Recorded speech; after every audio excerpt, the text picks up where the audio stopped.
আমি এই মাইকের মাধ্যমে বলবো, মানুষকে সোচ্চার হতে হবে, মানুষকে জাগ্রত হতে হবে, ছাত্র যুবককে আওয়াজ তুলতে হবে যে এই গেরুয়ার পোশাকের মহত্বটা কি জানাতে হবে। গেরুয়া পোশাকের মহত্ব হচ্ছে, গেরুয়া পোশাকটা হচ্ছে ত্যাগের প্রতীক। আর আজকে দুর্ভাগ্যের বিষয়, গেরুয়া পোশাকটাকে আজকে ভোগের প্রতীক বানিয়ে দিয়েছে এই কিছু বিজেপি তার দোসররা। তাই আমাদেরকে ঐক্যবদ্ধ হতে হবে। এই বিজেপির হাত থেকে গেরুয়াটাকে কেড়ে নেওয়ার জন্য আমাদেরকে চিৎকার করতে হবে। এই গেরুয়া দেখে স্বামীজির গেরুয়ার উপরে প্রশ্ন যারা তুলে দিতে চাইছে তাদেরকে বার্তা দিতে হবে যে এই গেরুয়ার সাথে স্বামীজির গেরুয়ার কোনো মিল নাই। এই গেরুয়াটা হচ্ছে ভোগের প্রতীক, আর স্বামীজির গেরুয়াটা হচ্ছে ত্যাগের প্রতীক। আমরা স্বামীজির গেরুয়াকে সম্মান করি, এটা আমাদেরকে লড়াই করতে হবে। বিজেপির হাত থেকে কেড়ে নিতে হবে গেরুয়া। ওদের এখতিয়ারের মধ্যে পড়ে না এই গেরুয়া নিয়ে কথা বলার। ওরা গেরুয়াটাকে সামনে রেখে ভোগের প্রতীক বানাচ্ছে, আর ওদের ভোগের জন্য স্বামীজির গেরুয়াকে প্রশ্নের সম্মুখীন হয়ে যেতে হচ্ছে। আজকের দিনে দেখুন না, গেরুয়া বসন পড়ে থাকলে কোনো যে প্রকৃত স্বামীজিকে আদর্শ করে বা ধর্মীয় দীক্ষায় দীক্ষিত হয়ে গেরুয়া বসন পড়ে গেলে একটা যেন একটা ভয়ের একটা বাতাবরণ হচ্ছে, কিন্তু নয়। অ্যাকচুয়াল গেরুয়াটাকে আমাদের জানলে তাহলে গেরুয়া বসনটার প্রতি আমাদের অনীহাও আসবে না, ভয়ও আসবে না, বরঞ্চ আমরা রেসপেক্ট করব। আজকে গেরুয়া বসনটাকে শুধু রাজনীতিকরণ করা হচ্ছে, আজকে গেরুয়া বসনটাকে সামনে রেখে শুধু ভোটের ফায়দা নেওয়ার চেষ্টা হচ্ছে। আজকের দিনে গেরুয়া বসনটাকে সামনে রেখে হিন্দু মুসলমানের মধ্যে যে ঐক্য আছে সেটাকে বিনষ্ট করার চেষ্টা হচ্ছে। আজকে গেরুয়া বসনটাকে সামনে রেখে পুঁজিপতিদের দালালি করা হচ্ছে। আর স্বামীজি যে গেরুয়া বসনটাকে পড়ে তিনি বলেছিলেন, আমি ভারতীয়, সমস্ত ভারতীয় আমার কি ভাই। আর ওরা করছে গেরুয়া পরে। তাই সময় এসেছে এদের গেরুয়াকে কেড়ে নিতে হবে। বন্ধুগণ, আজকে একটা শ্রেণীর দেখুন দাড়ি টুপি পরে যেভাবে অন্যায় করছে, দাড়ি টুপি পরে যেভাবে অন্যায় করছে, দাড়ি টুপি ওলাদেরকে দেখলে মানুষ নাকি ভয় পেয়ে যাচ্ছে। কিন্তু দাড়ি টুপির ইতিহাস তো জানতে হবে। ঠিক যেভাবে গেরুয়ার ইতিহাস জানতে গেলে স্বামীজিকে জানতে হবে, স্বামীজিকে অধ্যয়ন করতে হবে, স্বামীজিকে নিয়ে পড়াশোনা করতে হবে। ঠিক একইভাবে দাড়ি টুপিকে যদি জানার দিক দরকার হয়, নওশাদ সিদ্দিকীকে দিয়ে দাড়ি টুপি দেখবেন না, দেখবেন হযরত মুহাম্মদ সাল্লাল্লাহু আলাইহি ওয়াসাল্লামকে দিয়ে দাড়ি টুপি। তার আদর্শ, তার জীবন চরিত্র, তিনি সমাজের জন্য, ধর্মের জন্য, সোসাইটির জন্য, জাতির জন্য, দেশের মানুষের জন্য কি বার্তা দিয়েছে। তাহলে দেখবেন আপনার সম্মান আরো দাড়ি টুপির মতো পড়ে বাড়বে। আর নওশাদ সিদ্দিকী দাড়ি টুপিটাকে লাগিয়ে ভোটে ক্যাশ করতে চাইছে, দাড়ি টুপিটাকে কাজে লাগিয়ে মানুষের মধ্যে বিভেদ তৈরি করছে ক্ষমতায় যাবে বলে। দাড়ি টুপিটাকে ব্যবহার করে যাতে যাতে লাগিয়ে দিয়ে নিজের ক্ষমতাটাকে ধরে রাখার চেষ্টা করা হচ্ছে। তাই যারা এই দাড়ি টুপিটাকে কাজে লাগিয়ে এই ভেদাভেদ তৈরি করতে চাইছে, সময় এসেছে আমাদেরকে ঐক্যবদ্ধ হয়ে স্বামীজির ভক্ত থাকবে, হযরত মুহাম্মদ সাল্লাল্লাহু আলাইহি ওয়াসাল্লামের অনুসারীরা থাকবে, ফলোয়াররা থেকে একসাথে থেকে ওই দাড়ি টুপি ভণ্ড দাড়ি টুপিওয়ালা ভণ্ড গেরুয়াদের বিরুদ্ধে লড়াই আমাদের সংগ্রাম করতে হবে গণতান্ত্রিক প্রক্রিয়াতে। না হলে এই দেশ বাংলাকে আপনি বাঁচাতে পারবেন না। আপনাকে আমাকে বুঝিয়ে দেওয়া হচ্ছে। আমার এখানে তো অনেক ছাত্র ভাইরা আছে, অল্প বয়সী ভাইরা আছে। আপনারা বলুন তো, আপনারা এখানে চলে যান, এই প্রাইমারি স্কুল আছে সাধনপুর কি নিম্ন বুনিয়াদী বিদ্যালয়, সোমবারে স্কুল খুলবে তো নাকি না ছুটি, এখন তো ছুটি দিয়ে শেষ করে দিচ্ছে, সর্বনাশ। দেখবেন তো এটাতে কটা টিচার আছে, 3000-এর কম বেশি 3000 শিক্ষা প্রতিষ্ঠান আছে, যেগুলো একটা মাত্র শিক্ষকদের চালাচ্ছে। আর 3000-এর অধিক শিক্ষা প্রতিষ্ঠান কি হচ্ছে, বন্ধ হয়ে গিয়েছে। প্রাইমারি লেভেলের কথা, দুধের স্বাদ ঘোলে মেটার মতো। এ আমার কাছে গৌরবের, অহংকারের, মহা আনন্দের। এবং এই সুযোগ আমার করে দিয়েছেন আমার বিধায়ক সম্মানীয় নওশাদ সিদ্দিকী স্যার। বিধায়কদের অনেকে নাম ধরে ডাকেন, কেন ডাকেন না আমি জানি না, এটা একটা সাংবিধানিক পদ।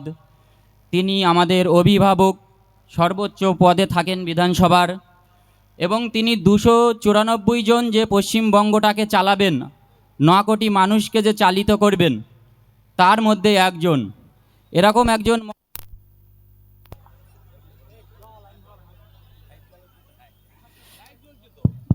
এরকম একজন মহান ব্যক্তিকে নাম ধরে ডাকার আমি পক্ষপাতী নই।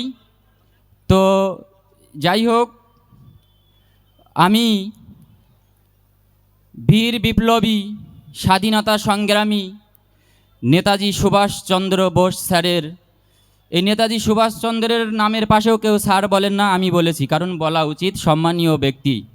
আমি যদি একজন পুলিশের কনস্টেবল, একজন প্রাইমারি স্কুলের টিচারকে স্যার বলি, তাহলে মহান ব্যক্তির নাম ধরে ডাকার ঔদ্ধত্য কেন দেখাবো?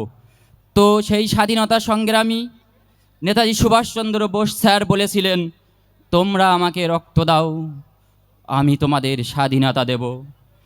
আমি ভাঙড়ের পক্ষ থেকে, ভাঙড়ের একজন সাংবাদিক, সাহিত্যিক বা সাংস্কৃতিক ব্যক্তি এবং একজন সাধারণ নাগরিক হিসেবে ভাঙড়ের বিধায়কের কণ্ঠে আমার কণ্ঠ বসিয়ে বলতে চাই, তোমরা আমাকে রক্ত দাও, আমি মহান সর্বশক্তিমানের ইচ্ছাতে মুমূর্ষ রোগীর প্রাণ বাঁচিয়ে দেব।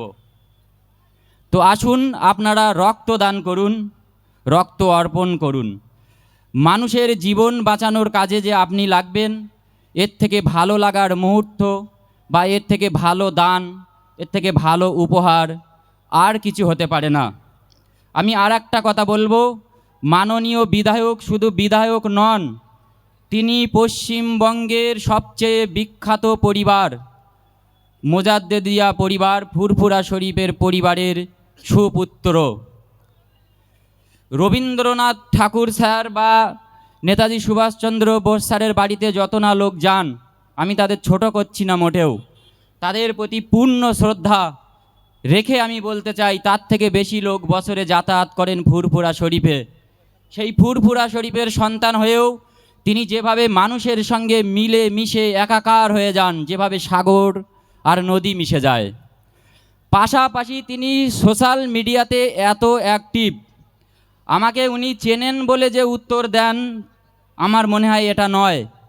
আপনারা যারা চেনেন না তারাও ওনাকে মেসেজ করে দেখবেন, উনি উত্তর দেন। আমার এই কথা বলার অবতারণা এটাই যে অনেক সাধারণ মানুষ তারা বিরাট ভাবভঙ্গি দেখান, মেসেজ ট্যাসেজ করলে উত্তর দেন না।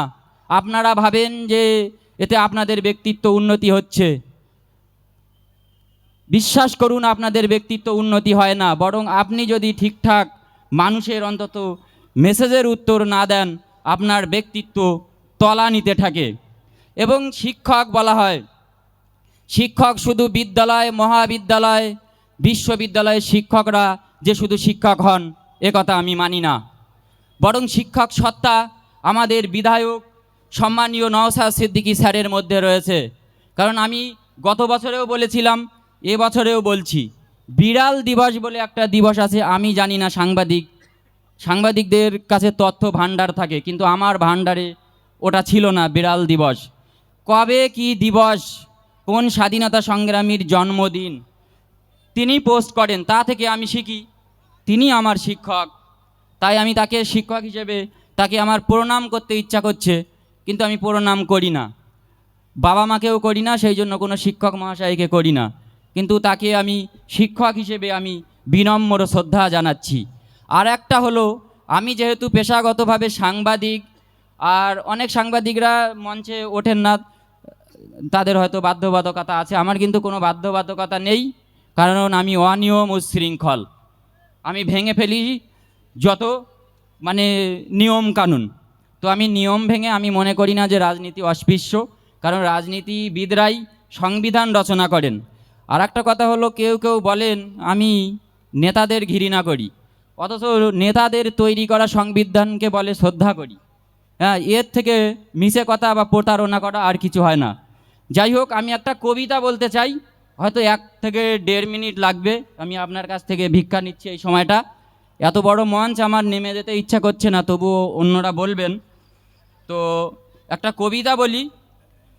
যেমন আমি সাংবাদিক দিবস পালন করতে গিয়ে সারা গুগল খুঁজে দেখলাম, একটাও সাংবাদিকদের নিয়ে কবিতা পেলাম না। অথচ সাংবাদিকরা উদয়াস্ত পরিশ্রম করেন, নিগ্রহের শিকার হন, মামলা খান, হ্যাঁ, এই যে এবিপি আনন্দের সাংবাদিক মহোদয় বসে রয়েছেন, ওনাকে পর্যন্ত পিছন থেকে উত্ত্যক্ত করা হচ্ছিল। বসো, কেউ কেউ বলছে এই বস ইত্যাদি।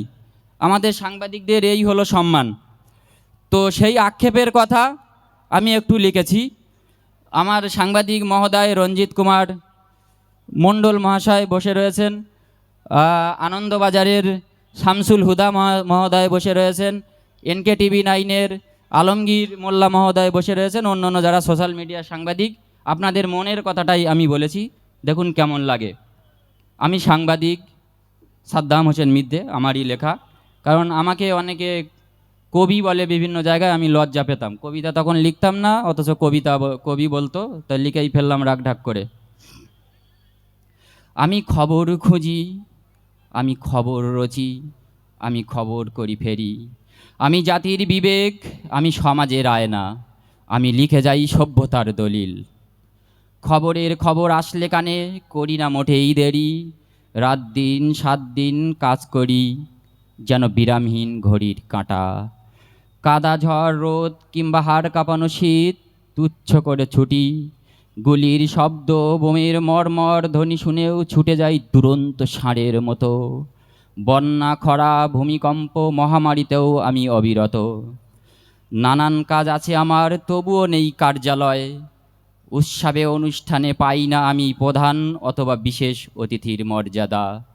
সাধারণ অতিথি হিসাবে মাঝে মধ্যে পাই আমন্ত্রণ, তবে আমার বসার কেদারা সবার পিছন। সাংবাদিকের পত্রিকাতে পাত্র চাই বিজ্ঞাপনে, শিক্ষক, চিকিৎসক, প্রকৌশলী, প্রশাসক, ব্যবসায়ী পাত্র চাই, অথচ সাংবাদিক পাত্র চায় না কেউ ভুল করে। যোগদান অনুষ্ঠান ছাড়াই কাজে যোগ দেই, বিদায় নেই বিদায় অনুষ্ঠান ছাড়া। মঞ্চ থেকে স্মৃতিচারণ কিংবা গুণগান করে রাখে না কেউ বক্তৃতা, আমাকে নিয়ে রচে না কেউ কবিতা কিংবা গানের পংক্তিমালা।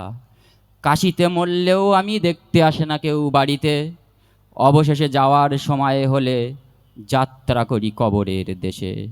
মরার পরেও মহান ব্যক্তির পাই না আমি তকমা, মহাপ্রস্থান হয়েছে বলে লিখবে না খোদ আমার পত্রিকা। মরার আগে আমাকে নিয়ে বসেছে কত সমালোচনা সভা, অথচ মরার পরে বসবে না জানি অন্তত একটি স্মরণ সভা। সবাই সুস্থ, সুন্দর, সতেজ আর নিরাপদ থাকুন। আসুন আমরা সবাই মিলে ভাঙড় গড়ি, জেলা গড়ি, রাজ্য গড়ি, একটি সুস্থ সুন্দর পৃথিবীর স্বপ্ন দেখি। আবার আসিব ফিরে ধানসিঁড়িটির তীরে। কবি জীবনানন্দের ভাষায় আমিও বলে যেতে চাই, আবার আসিব ফিরে নওশাদ সিদ্দিকী স্যারের রক্তদান শিবিরে। বিদায়, বাই বাই।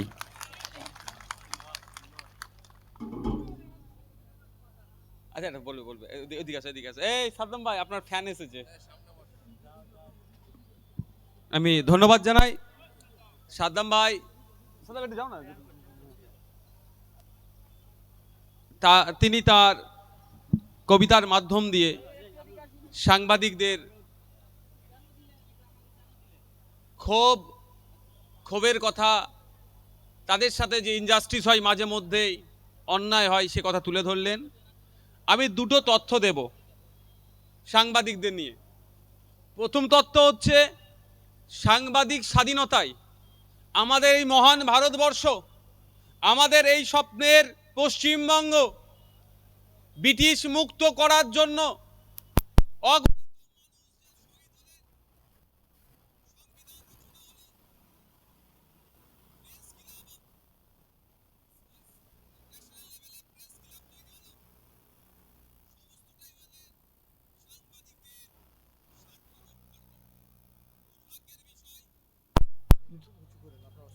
2024 সালে সাংবাদিক স্বাধীনতায় যে পৃথিবীর 180টা দেশকে নিয়ে সমীক্ষা চালানো হলো। আমাদের এই মহান ভারতবর্ষ, যেই ভারতবর্ষের লিখিত সংবিধান পৃথিবীর সবথেকে দীর্ঘতম, এত বড় সংবিধান থাকার পরেও